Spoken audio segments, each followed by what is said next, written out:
Treaty with the Kiowa, Comanche, and Apache, October 21st, 1867, ratified July 25th, 1868. Articles of a treaty concluded at the council camp on Medicine Lodge Creek, 70 miles south of Fort Larned in the state of Kansas on the 21st day of October, 1867, by and between the United States of America, represented by its commissioners duly appointed thereto, to wit, Nathan G. Taylor, William S. Harney, C.C. Auger, Alfred S. H. Terry, John B. Sanborn, Samuel F. Tappan, and J.B. Henderson of the one part, and the Kiowa, Comanche, and Apache Indians, represented by their chiefs and headmen, duly authorized and empowered to act for the body of the people of said tribes, the names of said chiefs and headmen being hereto subscribed of the other part. Witness. Whereas on the 21st day of October, 1867, a treaty of peace was made and entered into at the council camp on Medicine Lodge Creek, 70 miles south of Fort Larned in the state of Kansas, by and between the U.S. by its commissioners Nathaniel G. Taylor, William S. Harney, C.C. Auger, Alfred H. Taylor, John B. Sanborn, Samuel F. Tappan, and J.B. Henderson of the one part, and the Kiowa and Comanche tribes of Indians of the Upper Arkansas by and through their chiefs and headmen whose names are subscribed thereto of the other part reference being had to said treaty, and whereas since the making and signing of said treaty, at a council held at said camp on this day, the chiefs and headmen of the Apache Nation or tribe of Indians express to the commissioners on the part of the U.S. as aforesaid a wish to be confederated with the said Kiowa and Comanche tribes and to be placed in every respect upon an equal footing with the said tribes, and whereas at a council held at the same place and on the same day with the chiefs and headmen of the said Kiowa and Comanche tribes, they consent to the confederation of the said Apache tribe as desired by it upon the terms and conditions hereinafter set forth in the supplementary treaty. Now, therefore, it is hereby stipulated and agreed by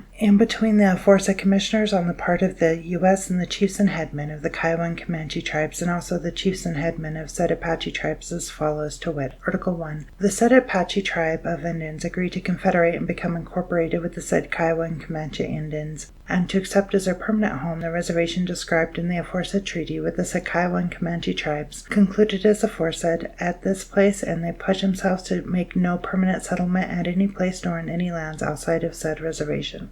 Article 2. The Kiowa and Comanche tribes on their part agree that all the benefits and advantages arising from the employment of physicians, teachers, carpenters, millers, engineers, farmers, and blacksmiths agree to be furnished under the provisions of their said treaty, together with all the advantages to be derived from the construction of agency buildings, warehouses, mills, and other structures, and also from the establishment of schools upon their said reservation, shall be jointly and equally shared and enjoyed by said Apache Indians, as though they had been originally a part of said tribes, and they further agree that other benefits arising from the said treaty shall be jointly and equally shared as aforesaid.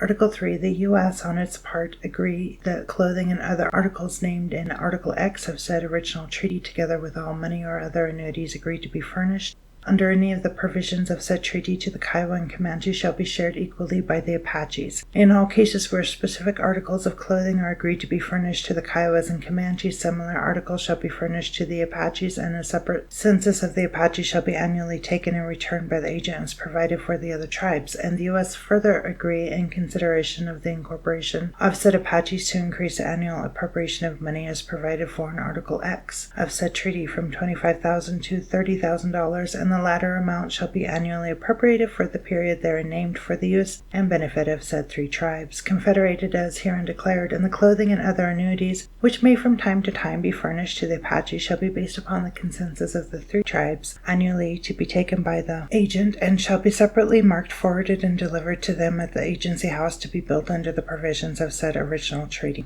Article 4. In consideration of the advantages conferred by this supplementary treaty upon the Apache tribe of Indians, they agree to observe and faithfully comply with all stipulations and agreements entered into by the Kiowas and Comanches in said original treaty. They agree in the same manner to keep the peace toward the whites and all other persons under the jurisdiction of the U.S., and to do and perform all other things enjoined upon said tribes by the provisions of said treaty, and they hereby give up and forever relinquish to the U.S. all rights, privileges, and grants now vested in them or intended to be transferred to them by the treaty between the U.S. and the Cheyenne and Arapaho tribe of Indians, concluded at the camp on the Little Arkansas River in the state of Kansas on the 14th day of October, 1865, and also by the supplementary treaty concluded at the same place on the 17th day of the same month between the U.S. of the one part and the Cheyenne and Arapaho and Apache tribes of the other part.